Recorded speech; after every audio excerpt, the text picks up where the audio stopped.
बिस्मिल्लाहिर्रहमानिर्रहीम वइज़ा ज़रबतुम फ़िल अर्ज़ि फ़लैसा अलैकुम जुनाहुन अन तक़्सुरू मिनस्सलात इन ख़िफ़्तुम अन यफ़्तिनकुमुल्लज़ीन कफ़रू इन्नल काफ़िरीन कानू लकुम अदुव्वम मुबीना वइज़ा कुन्त फ़ीहिम फ़अक़म्त लहुमुस्सलात फ़लतक़ुम ताइफ़तुम मिनहुम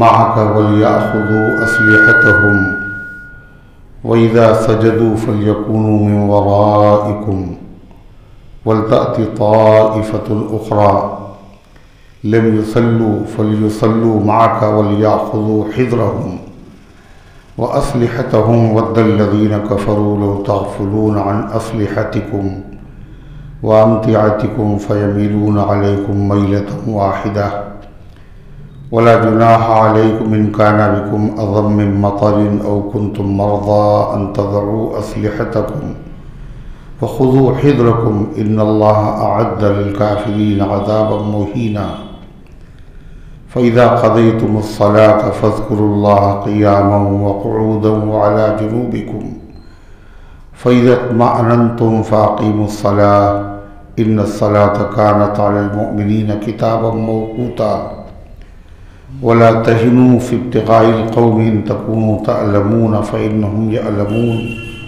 कमा तअलमून व तर्जून मिनल्लाहि मा ला यर्जून व कान अल्लाहु अलीमन हकीमा इन्ना अंज़लना इलैकल किताब बिलहक़्क़ लितहकुम बैनन्नासि बिमा अराकल्लाह वला तकुन लिल ख़ाइनीन ख़सीमा वस्तग़फ़िरिल्लाह इन्नल्लाह काना गफ़ूरर रहीमा वला तुजादिल अनिल लज़ीन यख्तानून अनफुसहुम इन्नल्लाह ला युहिब्बु मन काना ख़व्वानन असीमा यस्तग़फ़ून मिनन्नासि वला यस्तग़फ़ून मिनल्लाह व हुवा मअहुम इज़ युबय्यितून मा ला यर्ज़ा मिनल क़ौल व काना अल्लाहु बिमा यअमलून मुहीता हा अंतुम हाउलाई जादलतुम अन्हुम फ़िल हयातिद दुनिया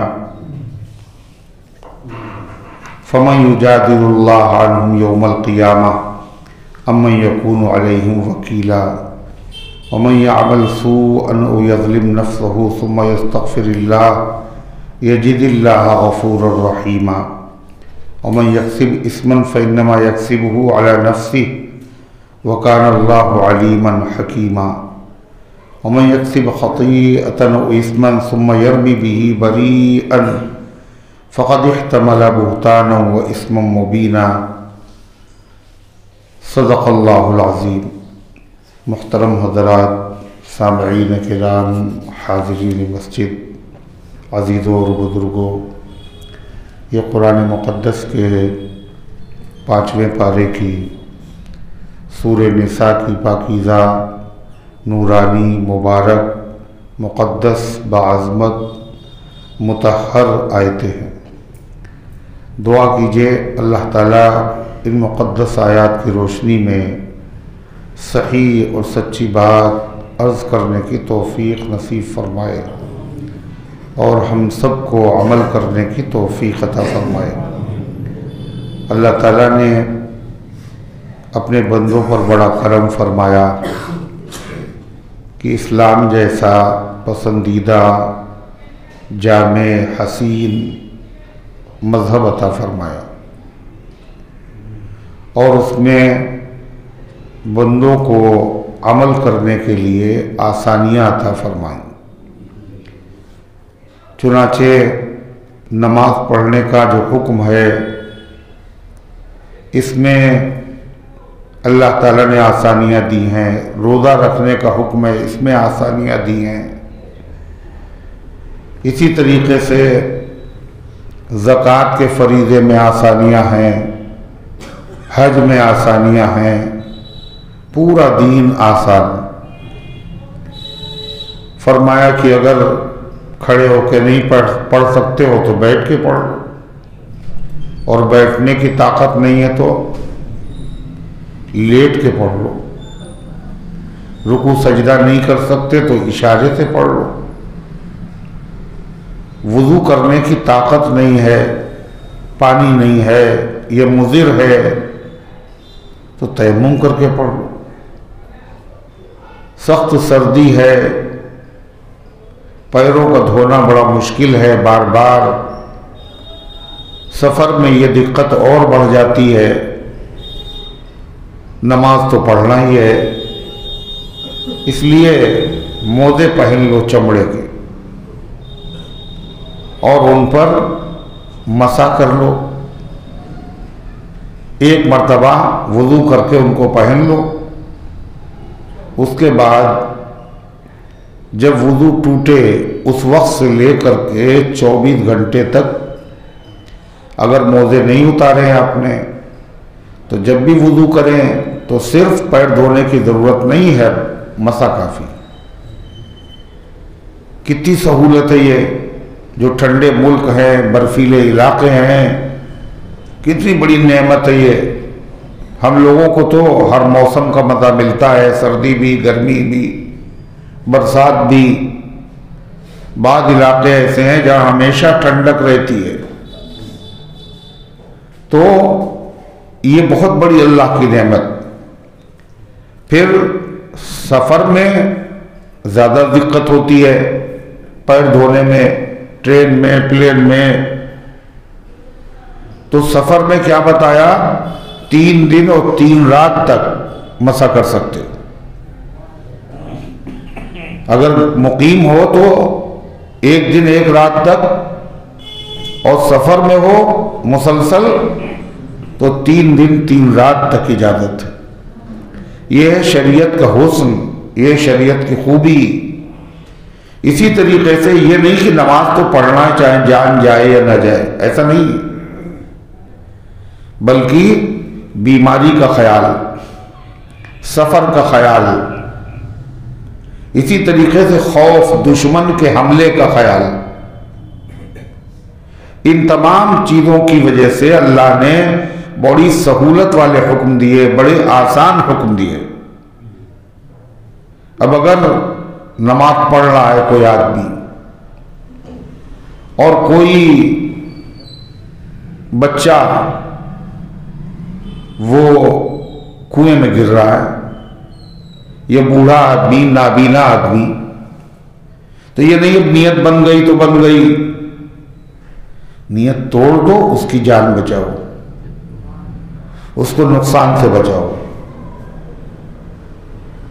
नियत बंधी हुई है और खाना पक रहा है, ख्याल आया कि अगर नमाज पढ़ी पूरी तो ये तो जल जाएगा, सब दूध उबल जाएगा, नुकसान हो जाएगा। नियत तोड़ लो, फिर से नियत बांध के नमाज पढ़ लो। कोई चोरी कर रहा है, नमाज की नियत बंधी हुई है, आप नियत तोड़ दें, सामान अपना चोरी ना होने दें। कितनी सहूलत है। जब छोटी छोटी चीजों पर अल्लाह ने यह सहूलत दी है, तो सबसे कीमती चीज क्या है? आदमी की जान। जान अगर खतरे में हो तो फिर सहूलत नहीं हो। क्या सहूलत दी? नमाज खौफ पढ़ने का हुक्म दिया। खौफ की नमाज, एक है खौफ की नमाज, एक है मरीज की नमाज, एक है मुसाफिर की नमाज। ये आम नमाजों से क्या, इनमें फर्क है, इनमें आसानियां और सहूलतें हैं। तो इन आयात में सलाते मुसाफिर और सलाते खौफ का जिक्र है। मुसाफिर की नमाज और खौफ की नमाज। फरमाया ऊपर जिक्र था हिजरत का और जिहाद का, तो हिजरत में सफर करना पड़ता है, जिहाद में भी सफर करना पड़ता है। सफर हो या हजर, हालत जंग हो या हालत अमन, नमाज किसी हालत में माफ नहीं। लेकिन अल्लाह ने रियायत कर दी। क्या रियायत की? फरमाया वइज़ा दरबतुम फिल अर्द, जब तुम ज़मीन में सफ़र करो, ये सफ़र दीन की तबलीग के लिए हो, ये सफ़र कारोबार के लिए हो, ये सफ़र इल्म हासिल करने के लिए हो, ज़रूरी नहीं कि दीन ही के लिए हो, दुनिया की ज़रूरत के लिए भी अगर सफ़र हो, जब तुम ज़मीन में सफ़र करो, और सफ़र भी कितना, 3 मंजिल। 3 मंजिल का मतलब 48 मील या उससे ज़्यादा के इरादे से रवाना हो गए। 48 मील या उससे ज़्यादा मुसाफत दूरी की दूरी है, मुसाफत है, दूरी है, उस इरादे से सफ़र के लिए निकले आप, तो आबादी से शहर की बाहर होते ही आप पर मुसाफिर के हुक्म जारी हो जाएंगे। अब आपको सहूलत मिलेगी मुसाफिर होने की। क्या सहूलत है? फरमाया फलैसा अलैकुम जुनाहुन अन तक़सुरू मिनस सलात, तो तुम्हारे ऊपर कोई गुनाह नहीं है कि तुम कम कर लो नमाज में से। गुनाह नहीं मतलब कभी जहन में ये वसवसा आ सकता है आदमी के, अरे अगर पूरी पढ़ लें तो ज़्यादा सवाब मिलेगा, कम पढ़ें तो शायद कम मिले। फरमाइए दिल के अंदर वसवसा ना लाओ। नमाज की तादाद कम करके जब पढ़ोगे तो कोई तुम्हारा नुकसान नहीं होगा, कोई हरज नहीं। सिर्फ यही नहीं कि हरज नहीं, बल्कि ज़रूरी है तुम्हारे लिए। अल्लाह को अपनी ताकत ना दिखाओ। अल्लाह ने आसानी दी है तो आसानी कबूल करो। अन तक़सुरू मिनस सलात, कि तुम मुख्तसर कर लो नमाज में से, यानी नमाज की जो रकातें हैं उन रकातों को कम कर लो। 3 नमाजें जिनमें 4 रकात पढ़ी जाती है, यानी ज़ोहर, असर और इशा, इनमें कसर होगा। 4 रकात के बजाय 2 रकात। ये नहीं है छूट मिली है, टाइम है, लाओ 4 पढ़ ले, ऐसा नहीं है, 2 ही पढ़ना है। ये अजीमत है। जब 2 ही पढ़ने का हुक्म है तो अगर आप पढ़ेंगे 4 तो आपको सवाब मिलेगा, गुनाह होगा आपके ऊपर। जब हमने कहा 2 पढ़ना है तो आपने 4 क्यों पढ़ी? छूट नहीं, ये अजीमत है। हज़रत आयशा सिद्दीक़ा रज़ी अल्लाह अन्हा की रिवायतें फरमाती हैं, पहले नमाज फर्ज हुई थी 2 ही रकात, सफर में भी और हजर में भी। बाद में जो नमाज थी हजर की, वतन की, उसमें 2 रकातें बढ़ा दी गई, 2 के बजाय 4 हो गई। मगर सफर की जो नमाज जैसी थी वैसी रही, 2 ही थी, 2 ही रही।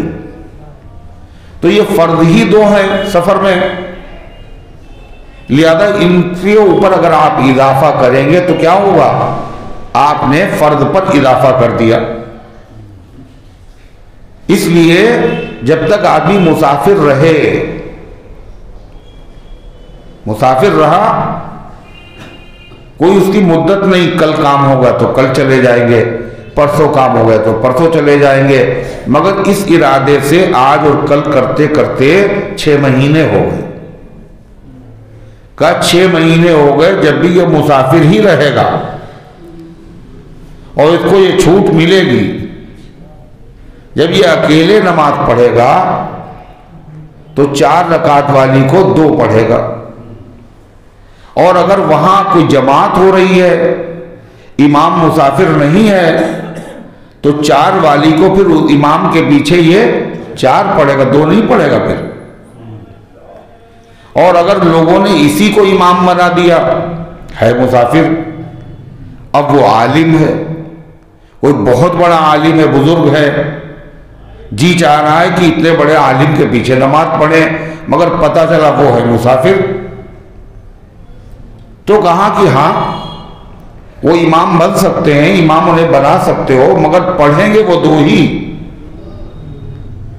2 रकात नमाज पढ़ाएंगे वो, और उसके बाद वो कह देंगे अपना सलाम फेर कर हल्के से, हम मुसाफिर हैं, आप लोग अपनी अपनी नमाज पूरी कर लो। क्या शरीयत है, क्या खूबसूरती है। मगर ये जो नमाजों में कसर होगा, जो तादाद कम होगी, ये सिर्फ 4 रकात वाली फर्द नमाज में है, जोहर में, ईशा में और 4 रकात असर में भी होती। तो इसमें इसके अलावा मगरिब में कसर नहीं है, 3 रकातें, फजर में कसर नहीं, वहां तो पहले से 2 रकातें, वित्र में कसर नहीं है तो 3 रकातें, सुन्नतों में भी कसर नहीं, नफलों में भी कसर नहीं। अगर आपके पास मौका है तो फर्ज में आप नफलें पढ़ सकते हैं, जरूरी नहीं है। नफल तो जब आदमी मुकीम है तो जरूरी नहीं है, सफर है तो वहां क्या है, मौका अगर हो, अल्लाह ने मौका दिया, टाइम दिया, खाली वक्त में क्या करेंगे, कमाई करने आए हैं, ओवर टाइम भी कर रहे हैं, मियाँ जितना हो जाए उतना अच्छा। तो सफर में मौका है, थकन भी नहीं है, परेशानी भी नहीं है, तो पूरी सुन्नतें पढ़ो। तो अल्लाह ताला फरमाता है, खास तौर से सफर भी है, और सफर कौन सा है, उस जमाने में जो सफर होता था, जब ये कुरान नाजिल हो रहा था, तो जिहाद का सफर या हिजरत का सफर, तो मुसलमानों के दुश्मन कम थे, बहुत थे। सफर, उसमें दुश्मन का अंदेशा, कहीं हमला न कर दे कोई नमाज की हालत। इसलिए भी कुरान की आयत में जिक्र आया, अल्लाह ताला ने, इन खिफ्तुम अन यफ्तिनकुमुल्लज़ीना कफरू, ये छूट कब है, अगर तुम्हें अंदेशा हो कि तुम्हें परेशान करेंगे वो लोग जिन्होंने कुफ्र किया। हम नमाज में होंगे, वो कहेंगे मौका अच्छा है, लाओ इनको ज़बा कर दे सजदे में। तो इसलिए अल्लाह ताला ने क्या किया, तुम्हें छूट दी, 4 नहीं बल्कि 2 पढ़ लो। इन्नल काफिरीन कान लकुम अदुव्वम मुबीना, बिलाशुबा काफिर लोग तुम्हारे खुले हुए दुश्मन हैं, खुले हुए दुश्मन हैं। इसलिए यही नहीं, बल्कि जब खौफ हो, मुसाफिर की जो नमाज है उसमें जरूरी नहीं कि दुश्मन का डर हो, दुश्मन का डर हो चाहे ना हो, अगर मुसाफिर है तो नमाज कितनी पढ़ेगा वो, तो 4 रकात वाली, तो कसर करेगा। हुजूर अनवर सल्लल्लाहु अलैहि वसल्लम ने, सहाबे किराम ने हालत सफर में 4 रकातें नहीं पढ़ी हैं, 2 ही पढ़ी हैं। एक सहाबी कहते हैं, नबी करीम सल्लल्लाहु अलैहि वसल्लम के साथ हमने सफर किया और मिना में थे अल्लाह के नबी। और मिना कहाँ है, मक्के में हाजी लोग वहां जाते, यानी गोया कि आखिरी हज का मौका था। वो सहाबी कहते, इतना अमन व अमान था, इतना चैन था, इतना कभी हम लोगों को अमन हासिल नहीं हुआ, हमेशा दुश्मन के खतरे। मगर इस अमन के बावजूद अल्लाह के नबी ने वहां नमाज कितनी पढ़ी, 2 ही पढ़ी। क्यों, ये मुसाफिर के लिए अल्लाह ताला की तरफ से छूट है, खुसूसी रियायत है, इनाम है। अगर शाही इनाम को कबूल करोगे तो तुम्हें और मिलेगा, और शाही इनाम को अगर तुम ठुकरा दोगे तो फिर तुम सजा के मुस्तहिक हो। इसलिए मक्के में कयाम किया आपने 10 दिन तक, फिर भी 2 ही रकात नमाज पढ़ी। मुसाफिर जब तक 15 दिन या उससे ज्यादा किसी जगह पर ठहरने की नियत न कर ले, मुसाफिर ही रहेगा। अगर 14 दिन ठहरने की नीयत है, जब भी वो मुसाफिर है, 15 दिन या उससे ज्यादा जब ठहरने की नियत करेगा तो वो तारी नमाज मुकम्मल पढ़ेगा, वो कसर नहीं करेगा। तो हुजूर पाक सल्लल्लाहु अलैहि वसल्लम ने और सहाबे किराम ने हालत सफर में जो नमाज पढ़ी वो कौन सी पढ़ी है? कसर नमाज पढ़ी। हजरत उमर रज़ियल्लाहु ताला अन्हु से एक शख्स ने पूछा कि कुरान की इस आयत में जिक्र है मुसाफिर को नमाज पढ़ने के वो कम कर दे, नमाज में कसर पढ़े, अगर दुश्मन का डर हो। कुरान में है अगर दुश्मन का डर हो तो कम कर दे, तो इसका मतलब हुआ अगर दुश्मन का डर ना हो तो कम न करे। हजरत उमर रज़ियल्लाहु अन्हु फरमाया मुझे भी इस पे ताज्जुब हुआ था, मगर मैंने नबी करीम अलैहिस्सलाम से पूछा कि दुश्मन का तो डर नहीं है, खाली सफर है, इत्मीनान का सफर है, जाती गाड़ी है, सफर है, उसमें भी कसर। आपने फरमाया हादिही सदक़तुन तसद्दक़ल्लाहु बिहा, एक इनाम है जो अल्लाह ने अता फरमाया है, फ़क़बलू, अल्लाह के इनाम को कबूल कर लो। दुश्मन का डर हो या ना हो, सफर है तो कसर नमाज की पढ़ेगा, यही फर्ज है उस पर, यही जरूरी है उसके लिए। अलबत्ता आगे नमाज खौफ का जिक्र है। हुजूर अनवर सल्लल्लाहु अलैहि वसल्लम ने 4 मरतबा सलाते खौफ पढ़ी, 4 मरतबा। नमाज अजीब फरीदा है, दुश्मन सर पे खड़ा है, जंग हो रही है, फिर भी नमाज पढ़ना है। नमाज पढ़ना है, कैसे पढ़ना है? वक्त पर पढ़ना है, और सिर्फ वक्त पर नहीं पढ़ना, जमात से पढ़ना है। इससे नमाज की अहमियत का अंदाजा होता है। अल्लाह के नबी अलैहिस्सलातु वस्सलाम ने खुद सहाबा को खौफ के मौके पर 4 मरतबा नमाज पढ़ाई। जब कैसे पढ़ाई हुजूर ने? एक मरतबा दुश्मन सामने था और सहाबे किराम को आपने नमाज पढ़ाई ज़ुहर की, एक साथ सबने नमाज पढ़ी। जब नमाज खत्म हो गई तो दुश्मन ने कहा गोल्डन चांस हाथ से निकल गए। कितना सुनहरा मौका था, ये सब सजदे में पड़े हुए थे। भाई लड़ने ही तो आए हैं इनसे, इनको खत्म करना है, इनके जान के दुश्मन हैं। बेहतरीन मौका था, हमने इनको गवा दिया, खो दिया। ये सब सजदे में थे, सबको एक साथ दबा कर देते। फिर वो काफिर क्या कहने लगे पता है?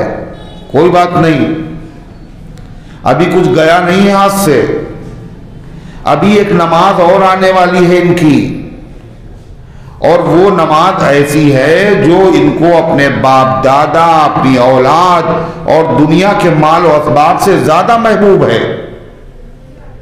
अभी वो नमाज आने वाली है। वो कौन सी नमाज थी? अरे ज़ुहर के बाद कौन सी नमाज आती? असर। इसका मतलब ये मुसलमान ही नहीं, काफिर भी ये समझते थे कि नमाजें सब मुसलमानों पर अजीज है मुसलमानों को, मगर असर की नमाज का दर्जा ज्यादा है। काफिर भी समझते थे। कुरान में हाफिजू अलस सलावात व सलातिल वुस्ता व क़ूमू लिल्लाहि क़ानितीन, तमाम नमाजों की हिफाजत करो और खास तौर से दरमियानी नमाज की हिफाजत करो, जान लड़ा दो, इसको छोड़ो नहीं, वक्त जाने न दो। ये दरमियानी नमाज कौन सी नमाज है? असर की नमाज। इसकी इतनी अहमियत क्यों है? इसलिए कि यह नमाज वो है जिसमें रात के फरिश्ते और दिन के फरिश्ते दोनों जमा होते हैं, और जब ये जाते हैं तो अल्लाह ताला उन फरिश्तों से पूछता है कि मेरे बंदों को किस हाल में छोड़ा? क्या अल्लाह को मालूम नहीं? अल्लाह को तो सब पता है। मगर फिर भी फरिश्तों से सवाल, तुम गए थे मेरे बंदों के बाद, किस हाल में छोड़ा? फरिश्ते कहते अतईनाहुम वहुम युसल्लून व तरकनाहुम वहुम युसल्लून। जब हम उनके पास पहुंचे तो फजर पढ़ रहे थे, फजर पढ़ रहे थे। और जब हम आए हैं तो वो असर पढ़ रहे थे। असर में ड्यूटी बदली, फजर में ड्यूटी बदली। दिन के फरिश्ते जब आए तो देखा फजर पढ़ रहे, और दिन के फरिश्ते जब जाने लगे तो असर के बाद। अल्लाह ताला ने कसम में कहा वल असर, असर की कसम। मुफस्सिरीन ने कहा जमाने की कसम, और इससे मुराद असर की नमाज भी हो सकती है। तो गर्दे की काफिर भी हुजूर सल्लल्लाहु अलैहि वसल्लम फरमाया जिसकी असर की नमाज छूट जाए उसको इतना गम होना चाहिए, अगर उसे मालूम हो जाए गोया कि उसका घर लुट गया, घर बार सब खत्म हो गया। इतना अफसोस होता है, इतना अफसोस असर की नमाज के छूट जाने पे होना चाहिए, कीमती नमाज। तो मुसलमान तो जानते ही थे, मुसलमानों के दुश्मन भी जानते थे कि असर की नमाज की वैल्यू उनकी नजर में आम नमाजों से ज्यादा है। कल कोई मसला नहीं, अभी इनकी एक और नमाज आने वाली है, वो नमाज इनको बहुत पसंद है। जब वो नमाज पढ़ेंगे तो सजदे में अब की मर्तबा अपनी हसरत और अरमान पूरे कर लेंगे और इनको कत्ल कर देंगे। मगर जब असर की नमाज का वक्त आया तो जिब्रील आ चुके थे, कुरान की आयतें लेकर के आए। ये है अल्लाह की रहमत, ये अल्लाह का निजाम कि एक मर्तबा ये नहीं हुआ, दुनिया में रहती दुनिया तक ये कशमकश कुफ्र की और इस्लाम की चलती रहेगी। कल भी चली हो, आज भी चल रही हो, चलती रहेगी, और ये नुकसान पहुंचाने की कोशिश करेंगे। इसलिए कयामत तक के लिए अल्लाह ताला ने यह सहूलत अता फरमा दी कि जब नमाज पढ़ो वक्त पर पढ़ो, खौफ के वक्त में भी पढ़ो, मगर नमाज में अल्लाह ने रियायत कर दी। क्या रियायत की? कि अगर यूं नमाज में आप चलेंगे तो नमाज टूट जाएगी आपकी। इस मौके पर नमाज में चलना, आना, जाना सबकी इजाजत, कोई फर्क नहीं नमाज में। जब खौफ का मौका हो, वक्त पर नमाज पढ़ी जाए, जमात से पढ़ी जाए, मगर उसकी एक शक्ल क्या है कि दो जमातें बना दी जाएं और एक को एक इमाम पढ़ा दे और दूसरी को दूसरा इमाम पढ़ा दे, आसान शक्ल। लेकिन अगर कोई ऐसा इमाम हो कि जंग के बावजूद लोग चाहते हो हम इन्हीं के पीछे पढ़ेंगे, जाहिर है ऐसा इमाम कौन हो सकता है?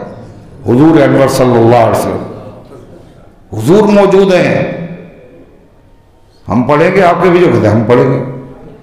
अल्लाह ने क्या फैसला किया कि नबी करीम सल्लल्लाहु अलैहि वसल्लम तो हैं, अगर आपके गुलामों में से कोई ऐसा हो कि मुसलमान चाहे उसी के पीछे नमाज पढ़े और खौफ का भी मौका है, नमाज पढ़ेंगे, जमात से पढ़ेंगे, एक ही इमाम के पीछे पढ़ेंगे, तो कैसे पढ़ोगे? उसका तरीका सुनिए। अल्लाह क्या कहता है?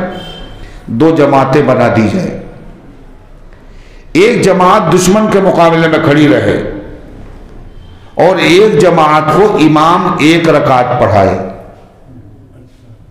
सिर्फ एक रकात।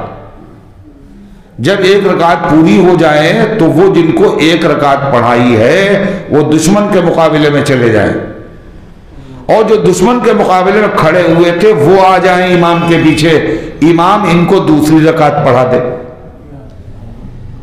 और फिर सलाम इमाम ने पे, इमाम की तो दोनों रकातें हो गई, इनकी कितनी हुई? एक एक हुई। इमाम के फारिग होने के बाद ये अपनी एक रकात पूरी कर लें, फिर दुश्मन के मुकाबले में चले जाएं, फिर वो लोग जिन्होंने पहले पढ़ी थी एक रकात वो आ जाएं, अपनी छुट्टी हुई नमाज पूरी कर लें। दुश्मन को मौका नहीं मिलेगा। सुनिए क्या कहा खुदा ने, फरमाया वइज़ा कुन्त फ़ीहिम, ऐ पैगंबर जब आप उनके दरमियान तशरीफ रखते हो, आप खुद मौजूद हो, फ़ाक़मत लहुमुस्सलात, फिर आप उनको नमाज पढ़ाने का इरादा करें। तो कैसे पढ़ाएंगे? फलतकुम ताइफतुम मिनहुम माका, तो खड़ी हो एक जमात उनमें से आपके साथ। दो जमातें कर ले, एक दुश्मन के मुकाबले में और एक आपके साथ। वलियाखुज़ू अस्लिहतहुम, ये देखिए पहले खुदा का निज़ाम। फरमा और ले ले अपने असलहे साथ में। एक दो जमातें हो गई, एक आपके पीछे खड़े होकर नमाज पढ़े, खाली हाथ नहीं, असलहे हाथ में लेकर के, असलहे लगा करके बाकायदा। क्यों? हो सकता है बीच में दुश्मन हमला कर दे, तो नियत बंधी हुई है तो बंधी हुई, टूटेगी नहीं, चाहे जितना नुकसान हो जाए, ऐसा नहीं है। असलहे लेने जाओगे तो देर हो जाएगी, असलहे साथ में फौरन मुकाबला करो। नमाज तो मुकाबला करने की वजह से नहीं होगी, टूट जाएगी, लेकिन दुश्मन को मौका नहीं मिलेगा। फिर से इस नमाज को तुम पढ़ लेना, गुनाह नहीं होगा। ये सब क्या है? पहले से पेशबंदियां हैं। वलियाखुज़ू अस्लिहतहुम, और ले ले अपने असलहे, हथियार। फ़इज़ा सजदू, जब ये सजदा कर ले, यानी एक रकात नबी के पीछे या नबी के जो नायब हो उसके पीछे पढ़ लें। फलयकूनू मिन वराइकुम, तो ये लोग पीछे चले जाएं। वल, कहां चले जाएं? पीछे, यानी दुश्मन के मुकाबले में। वल ताती ताइफतुन उखरा लम युसल्लू फलयुसल्लू मअक, और आ जाए दूसरी जमात। कौन सी दूसरी जमात? जो दुश्मन के मुकाबले में खड़ी थी, जिसने अभी तक एक रकात भी नहीं पढ़ी है। लम युसल्लू फल युसल्लू मअक, जिन्होंने नमाज अभी नहीं पढ़ी वो आपके साथ नमाज पढ़े। कौन सी रकात? दूसरी रकात। और इमाम की हो गई दोनों रकात। ये जो दूसरे लोग आएंगे, अल्लाह इनसे भी कह रहा वलियाखुज़ू हिज़्रहुम व अस्लिहतहुम, और साथ में ले ले अपने बचाव का सामान और अपने असलहे। क्यों ये बार बार क्यों कहा जा रहा है असलहे ले लें, बचाव का सामान ले लें? अल्लाह कह रहा तुम्हें नहीं पता, हमें पता है। तुम अपने दुश्मन को नहीं जानते जितना हम जानते हैं। वद्दल्लज़ीना कफ़रू लौ तग़फ़ुलूना अन अस्लिहतिकुम व अम्तिअतिकुम, तमन्ना करते हैं ये काफिर लोग, अगर तुम गाफिल हो जाओ अपने हथियारों से और अपने सामान से, फ़यमीलून अलैकुम मैलतन वाहिदा, तो ये तो चाहते कि एकदम से तुम्हारे ऊपर हमला कर दे और तुम्हें फुर्सत ही ना लेने दे, नमाजी की हालत में शहीद कर दे।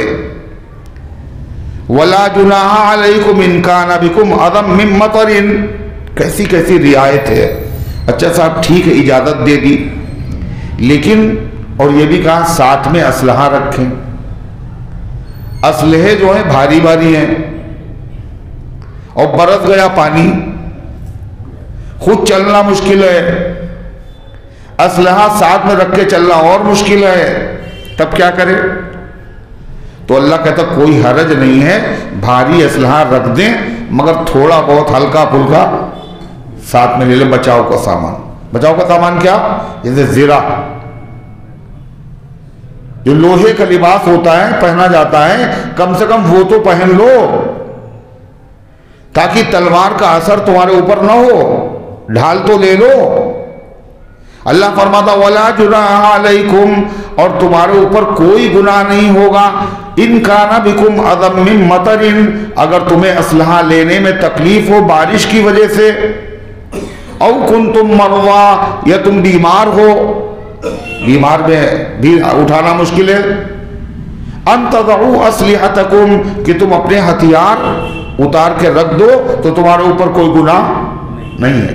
लेकिन वखुदू हिज़्रकुम, ले लो अपने बचाव का सामान, हमला ना कर सको लेकिन कम से कम जान तो बच जाए, इतना सामान रखो। इन्नल्लाह अद्द लिल काफिरीन अज़ाबन मुहीना, अल्लाह ने तुम्हारे लिए सिर्फ दुनिया का इंतजाम नहीं किया बल्कि आखिरत में भी काफिरों को सजा देगा।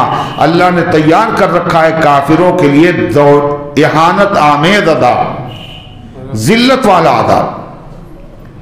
अल्लाह ताला फरमाता है फ़इज़ा क़ज़य्तुमुस सलात, जब तुम नमाज अदा कर चुके, कहाँ? मैदान जंग। नमाज तो अदा हो गई, एक फर्द अदा हो गया, एक फर्द बाकी है अभी। वो कौन सा फर्द है? वो कौन सा है फर्द? जिसके लिए कोई टाइम नहीं है, जिसके लिए कोई पाबंदी नहीं है, हर वक्त फर्द है वो कौन सा फर्द है? जो लड़ने की हालत में भी फर्द है, उठते बैठते चलते फिरते लेटे हुए हर हाल में फर्द है। वो कौन सा फर्द है भाई?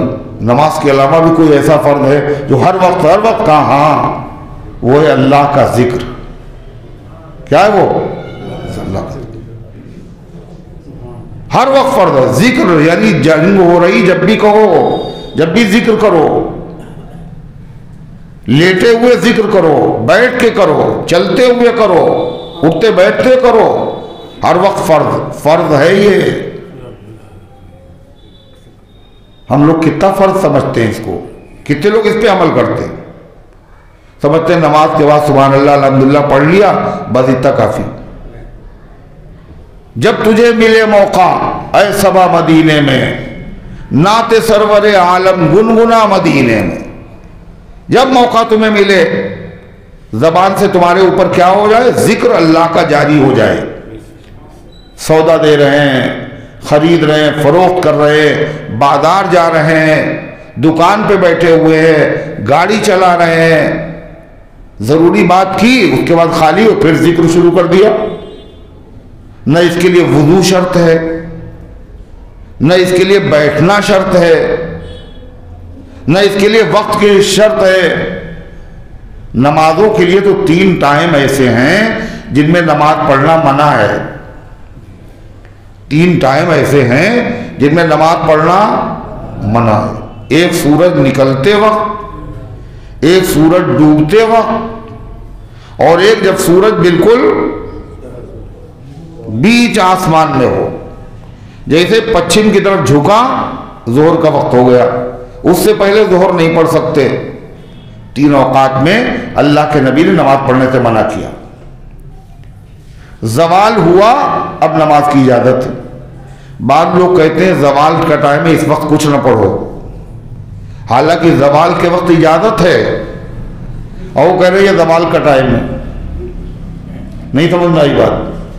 जवाल कहते हैं सूरज का पश्चिम की तरफ झुक जाना। जैसे पश्चिम की तरफ झुका, मकरू वक्त खत्म हो गया, अब नमाज पढ़ने की इजाजत है जोहर की अजान को। तो जवाल के वक्त तो नमाज की इजाजत होती है, मगर लोग क्या कहते हैं? ये जवाल का टाइम है, इस वक्त न पढ़ो। और बात तो लोग ऐसे हैं कि मालूम ना हो मगर फिर भी बोलो जरूर, काम टूटी ही सही फिर भी अड़ाए रखिए। कल रात में 12 जब बजा, कल इतने बार निकाह ना पढ़ाइए, ये जवाल का टाइम है। कल ये जवाल का वक्त, इस वक्त निकाह नहीं होना चाहिए। 12 बजे रात में आप बताइए, जैसे लगता उस वक्त भी सूरज निकला हुआ हो। तो 3 औकात में क्या है? नमाज पढ़ना तो मना किया, लेकिन जिक्र उस वक्त भी मना नहीं है। कुरान पढ़ सकते हैं आप, तस्बीह पढ़ सकते हैं आप। अल्लाह कहता फ़इज़ा क़ज़य्तुमुस सलात, जब तुम नमाज पढ़ चुके, फ़ज़्कुरुल्लाह, तो अल्लाह को याद करो, अल्लाह का जिक्र करो। कैसे करें? क़ियामन व क़ुऊदन व अला जुनूबिकुम, खड़े होने की हालत में, बैठने की हालत में, लेटने की हालत में, वुजू के साथ, बगैर वुजू के। फरमाया जिस मजलिस में, जिस महफिल में आदमी बैठा और उसने एक मरतबा भी अल्लाह का जिक्र नहीं किया, क़यामत के दिन ये उसका बैठना उसकी गर्दन पर वबाल बन जाएगा। इसलिए जिक्र हो, अस्तगफिरुल्लाह, ला इलाहा इल्लल्लाह, सुबहान अल्लाह। और मुसलमान अगर किसी से बात करे, उस बात में अल्लाह का जिक्र न हो, बहुत मुश्किल है। अल्लाह रसूल का जिक्र कहीं ना कहीं आ ही जाएगा। ऐसा जिक्र को अल्लाह ने गूंद दिया है, जिक्र हो ही जाएगा। जैसे गुंधा हुआ आटा, ऐसे पूरी जिंदगी में जिक्र गुंधा हुआ है। कैसे? कहा जैसे सो के उठे तो क्या कहो? जिक्र करो। क्या? अल्हम्दुलिल्लाहिल्लज़ी अहयाना बअद मा अमातना व इलैहि नुशूर। अब इस्तिंजा करने जाएंगे, सो के उठे हैं तो कहे अंदर जाने से पहले जिक्र करो, अल्लाहुम्मा इन्नी अऊज़ु बिका मिनल खुबुसी वल खबाइस।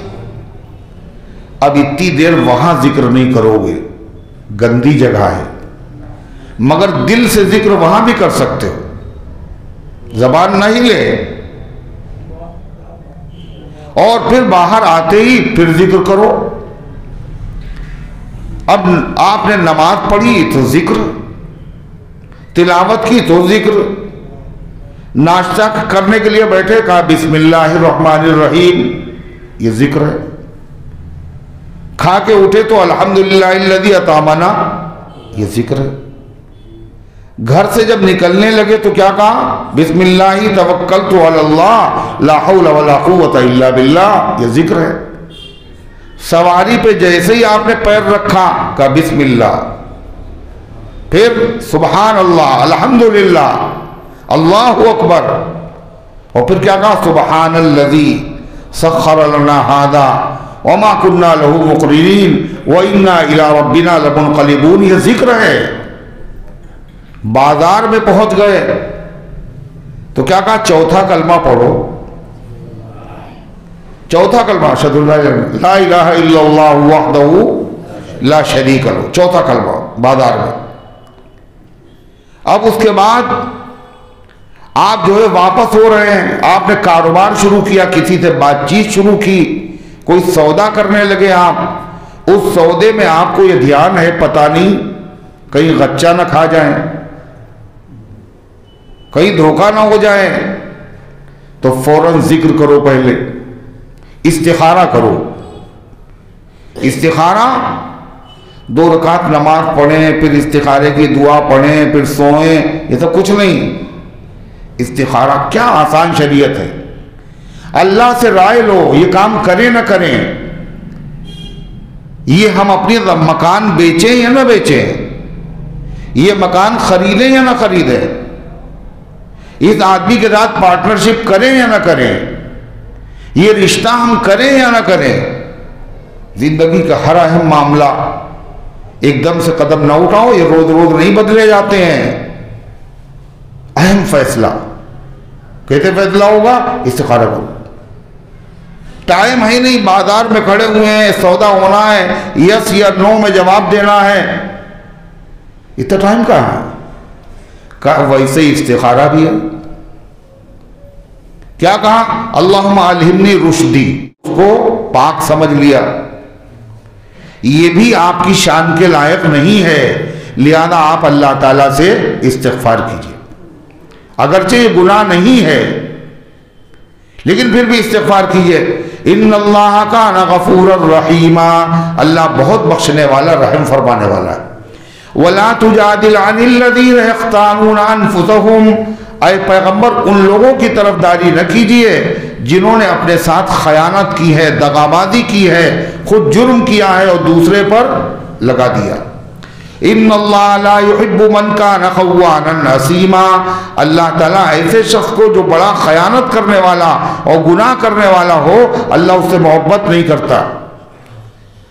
फिर अल्लाह कह रहा है ये अजीब लोग हैं, ये अपने आदमी को बचाना चाहते हैं, लोगों से शर्म आ रही है इनको, मगर ये साजिश रचते हुए अल्लाह से शर्म नहीं आ रही। क्या कहा? यस्तख़फ़ून मिनन नास, इन लोगों का हाल यह है, ये आदमियों से तो छुपाते हैं, वला यस्तख़फ़ून मिनल्लाह, और अल्लाह से शर्माते नहीं हैं। वहुवा माअहुम इज़ युबय्यितूना मा ला यर्दा मिनल क़ौल, हालांकि अल्लाह इनके पास मौजूद था। कब?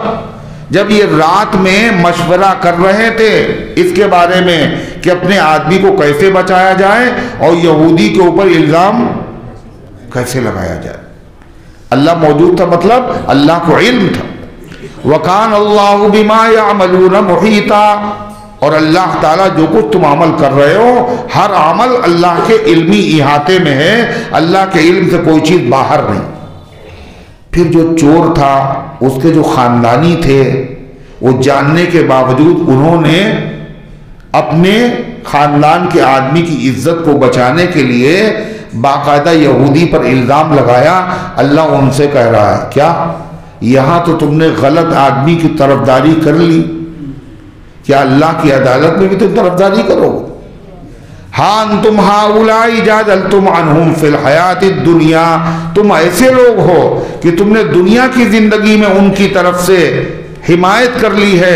फमन युजादिलुल्लाह, कौन अल्लाह ताला से बहस करेगा उसके बारे में क़यामत के दिन। अम्मन यकूनु अलैहिम वकीला, और कौन है जो उसका काम बनाएगा अल्लाह की अदालत में। फिर अल्लाह ताला फरमाता जब इनसे गलती हुई थी, कसूर हो गया था, आदमी से कसूर हो ही जाता है, तो होना तो चाहिए था कि तौबा कर लेते, माफ़ी मांग लेते, जिसका माल था उसको दे देते, फिर भी अल्लाह ताला माफ़ कर देता। इसलिए कि अल्लाह की आदत क्या है, सुनिए क्या कानून है। वमन यअमल सूअन, जो आदमी कोई बुरा काम कर ले, ऐसा बुरा काम जिसका असर दूसरे पर पड़े, जैसे चोरी कर ली, तो चोरी उसने की है, गुनाह है, मगर इसका असर दूसरे पर पड़ना, उसका नुकसान हुआ। औ यज़लिम नफ्सहू, या वो अपने ऊपर जुल्म करे, अपने ऊपर जुल्म करना मतलब ऐसा गुनाह किया जिससे अपना नुकसान है, दूसरे का नुकसान नहीं। सुम्मा यस्तग़फिरिल्लाह, उसके बाद भी अल्लाह ताला से माफ़ी मांग ले। यजिदिल्लाह गफूरर रहीमा, तो अल्लाह को पाएगा बख्शने वाला, रहम करने वाला। खाली माफ़ कर लेना काफ़ी नहीं होगा, अगर दूसरे का हक मारा है तो अल्लाह से माफ़ी के साथ साथ वो हक भी अदा करना। अगर हक नहीं अदा किया और उम्रा करते रहे, 75 उम्रे कर लिए और खाने काबा का तवाफ कर रहे हैं और पर्दा पकड़ के रो रहे हैं खूब, चाहे जितना रो गिड़ाओ, अल्लाह माफ़ नहीं करेगा। तो बंदे का हक है, अल्लाह उस वक्त तक माफ़ नहीं करेगा जब तक कि बंदा माफ़ नहीं करे, यह अदा नहीं करो। वमन यक्सिब इस्मन फइन्नमा यक्सिबुहु अला नफ्सिही, और जो आदमी गुनाह करता है वो गुनाह करता है, उसका असर उसी के ऊपर पड़ता है, ना अल्लाह का नुकसान है ना अल्लाह के नबी का नुकसान है। वकान अल्लाहु अलीमन हकीमा, अल्लाह इल्म वाला और हिकमत वाला है, अल्लाह को पता है किसने गुनाह किया, कितना गुनाह किया, जो सदा अल्लाह ताला उसके लिए रखता है, हिकमत वाला है, वो सदा उसके मुनासिब होती। फरमाया और अगर कोई ऐसा आदमी है जिसने गुनाह खुद किया और दूसरे को ऊपर इल्ज़ाम लगा दिया, तो इसने इकहरा गुनाह नहीं किया बल्कि इसने दोहरा गुनाह किया। क्या कहा? वमन यक्सिब खतीयतन औ इस्मन, जिस आदमी ने कोई गुनाह किया छोटा और इस्मन या बड़ा गुनाह किया, सुम्मा यरमी बिही बरिया, फिर उस तोहमत को उसने किसी बेगुनाह पर लगा दिया, फ़क़द इह्तमल बुहतानन व इस्मम मुबीना, तो उसने बड़ा भारी बोहतान और गुनाह अपने ऊपर लाद लिया। अल्लाह कहता है पैगंबर आप तो उनकी चर्ब लिसानी से ये समझने वाले थे क्या कि वाकई यहूदी चोर है, लेकिन अल्लाह ताला ने आपको बचा लिया। कैसे? कुरान नाजिल करके सच्चाई बता दी। वलौला फज़लुल्लाहि अलैका व रहमतुहु, अगर आप पर अल्लाह का फजल न होता और अल्लाह की रहमत न होती, लहम्मा ताइफतुम मिनहुम अन युज़िल्लूका, तो एक जमात ने इरादा कर लिया था कि आपको गलती में मुब्तला कर दे। वमा युज़िल्लूना इल्ला अनफुसहुम, हालांकि वो आपको गलती में मुब्तला नहीं करते बल्कि वो लोग खुद अपने आप को गलती में डाल रहे हैं। वमा यज़ुर्रूनका मिन शै, वो आपको जर्रा बराबर नुकसान नहीं पहुंचा सकते हैं। अल्लाह ने गलती से बचाने का आपका वादा किया है, आप नबी हैं, आप मासूम हैं, आपसे गलती हो ही नहीं सकती। वअंज़लल्लाहु अलैकल किताब वल हिक्मा, अल्लाह ने आप पर किताब नादिल फरमा दी, अल्लाह ने आप पर हिकमत नादिल कर दी। हिकमत क्या है? किताब अल्लाह ने नादिल की, क्या ये क्या है? कुरान। अल्लाह ने हिकमत नादिल की, ये क्या है? अरे किताब अल्लाह ने नादिल की, किताब तो कुरान है। अल्लाह ने हिकमत नादिल की, ये क्या चीज है? का ये हदीस है। दो चीजें, एक कुरान एक हदीस। कुरान भी अल्लाह ने नादिल की, हदीस भी अल्लाह ने नादिल की, मगर फर्क क्या है कि कुरान में लफ्ज भी अल्लाह के हैं, माना भी अल्लाह के हैं, और हदीस में माना तो अल्लाह के हैं मगर लफ्ज मोहम्मदुर रसूलुल्लाह सल्लल्लाहु अलैहि वसल्लम के हैं। जिसमें लफ्ज भी अल्लाह के हैं, माना भी अल्लाह के, वही नमाज में पढ़ा जाता है। क्या पढ़ा जाता है? कुरान। हदीस नहीं पढ़ी जाती। मगर जो बात नबी अपनी जबान से कह रहे हैं, ये भी नबी की अपनी बात नहीं, ये बात भी अल्लाह की बात है। अपनी मर्जी से कभी कुछ नहीं कहते आका, जो खुदा कहता है सरकार वही कहते हैं। आप पर वही नादिल होती है, आप वो बयान करते हैं। फरमा वअंज़लल्लाहु अलैकल किताब वल हिक्मा, अल्लाह ने आप पर किताब नादिल फरमाई, हिकमत नादिल फरमाई। वअल्लमका मा लम तकुन तअलम, और ऐ पैगंबर अल्लाह ने आपको वो सिखाया जो आप जानते नहीं थे। आपको नहीं पता था यहूदी चोर नहीं है, ये लोग तो ये चोर बनाने के चक्कर में थे, अल्लाह ने आपको बता दिया। तो बहुत सारी चीजें इससे क्या पता चला, अल्लाह के नबी को इल्म तो बहुत है मगर हर चीज का इल्म अल्लाह के नबी को नहीं है।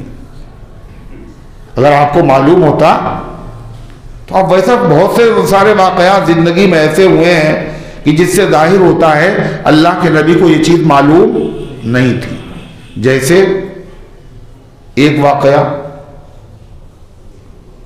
हुजूर पाक सल्लल्लाहु अलैहि वसल्लम ने फरमाया, आयशा सिद्दीक़ा साथ में है, उनका हार खो गया। कब हार तलाश करो, नमाज का टाइम हो गया, पानी भी नहीं वहां, सहाबा परेशान, तयम्मुम की आयत नाज़िल हो गई, पानी ना मिले तयम्मुम करके नमाज पढ़ो।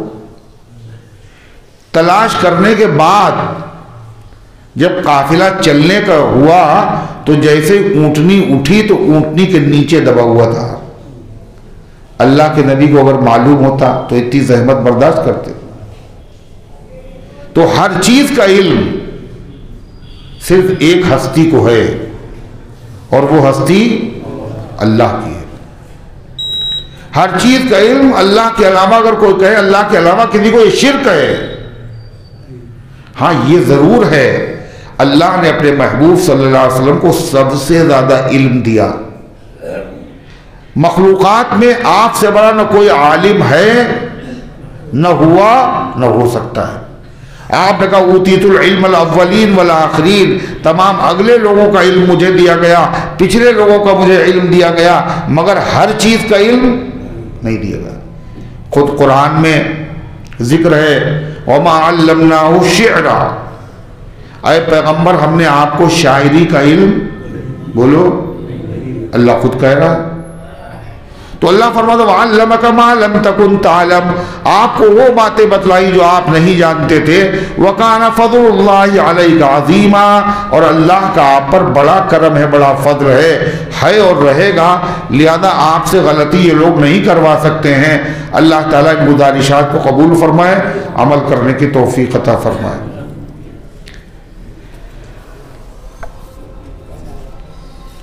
अब्दुल वहीद के वालिद और वालिदा दोनों की तबीयत ख़राब है, अल्लाह शिफा अता फरमाए। अब्दुल अजीम की वालिदा की तबीयत ख़राब है और रमज़ानुल हक साहब की तबीयत ख़राब है। मोहम्मद नसीम की तबीयत ख़राब है। आराफ की वालिदा की तबीयत ख़राब है। हाजी मोइन साहब की यानी सफ़ेद शेर, हाजी मोइन यानी सफ़ेद शेर, इनकी अहलिया की तबीयत ख़राब है। दुआ फरमाइए इन तमाम मरीज़ों के लिए, अल्लाह इन सबको शिफा अता फरमाए। अब्दुल्ला की बच्ची का इंतकाल हो गया, इन्ना लिल्लाहि व इन्ना इलैहि राजिऊन। अल्लाह ताला उसको ज़ख़ीर आखिरत बनाए और माँ बाप को सब्र की तौफीक अता फरमाए। अल्लाहुम्मा सल्ली अला सय्यिदिना व अला आलि सय्यिदिना कमा तुहिब्बु व तर्ज़ा अदद मा तुहिब्बु व तर्ज़ा। अल्लाहुम्मा अंतस्सलाम व मिनकस्सलाम तबारकत या ज़ल जलालि वल इकराम। रब्बना आतिना फिद दुनिया हसना व फिल आखिरति हसना व क़िना अज़ाबन्नार। ऐ अल्लाह हम सब की हाज़िरी को अपनी रहमत से कबूल फरमा, ईमान कामिल अता फरमा, आमाल सालिहा की तौफीक अता फरमा, इस दर्स कुरान को अपनी रहमत से कबूल फरमा। ऐ अल्लाह इसके फैज़ को घर घर के अंदर पहुँचा दे, इसकी बरकत से अक़ायद, आमाल, अखलाक, मुआशरे की इस्लाह फरमा। ऐ अल्लाह इसको हम सब की नजात और मग़फ़िरत का ज़रिया बना दे। ऐ अल्लाह सारे आलम में हिदायत की हवाओं को चला दे, अपने दीन की खिदमत के लिए हम सब को कबूल फरमा ले। जहाँ कहीं तेरे बंदे परेशान हैं अल्लाह गैब से उनकी मदद फरमा, ख़ास तौर से फ़लस्तीन के मज़लूम मुसलमानों की मदद फरमा। ऐ अल्लाह मुल्क शाम के मुसलमानों की मदद फरमा। ऐ अल्लाह जहाँ कहीं तेरे बंदे परेशान हैं उन सब की मदद फरमा। मस्जिद अक़सा की, हरमैन शरीफ़ैन की, दुनिया भर की तमाम मस्जिदों की, मदरसों की, कब्रस्तानों की, खानकाहों की हिफाजत फरमा। हमारे मुल्क की, हमारे शहर की, हमारे वतन की फ़िरक़ा परस्तों की शरारत से हिफाजत फरमा। ऐ अल्लाह जो बीमार है उन सब को शिफा अता फरमा, जो हाजतमंद है उनकी हाजतों को पूरा फरमा, जो गलत मुक़द्दमात पे फंसे हुए हैं इज़्ज़त के साथ, उजलत के साथ उनको रिहाई अता फरमा दे। ऐ अल्लाह जिनको रिश्तों की तलब है अच्छे रिश्ते अता फरमा दे, जिनके रिश्ते तय हो चुके हैं अल्लाह आसानी से पाए तकमील तक पहुँचा दे। ऐ अल्लाह जो शादीशुदा हैं मगर औलाद से महरूम हैं उनको नेक और साले औलाद अता फरमा। जो कारोबार के एतबार से परेशान हैं उनके कारोबार में बरकत अता फरमा। जिनको मुलाजिमत की तलाश है अल्लाह उनको अच्छी मुलाजिमत अता फरमा। ऐ अल्लाह जिन्होंने दुआओं के लिए कहा है, लिखा है, या उनका हम पर हक है या वो उम्मीद रखते हैं, उन सब के नेक मकासद में कामयाबी नसीब फरमा। जो दुनिया से जा चुके अल्लाह उन सब की मदद, उन सब की मग़फ़िरत फरमा। हम सब को इस्लाम पर जिंदा रख, ईमान पर मौत दे, ईमान वालों के साथ हशर फरमा। आमीन या रब्बल आलमीन। व सल्लल्लाहु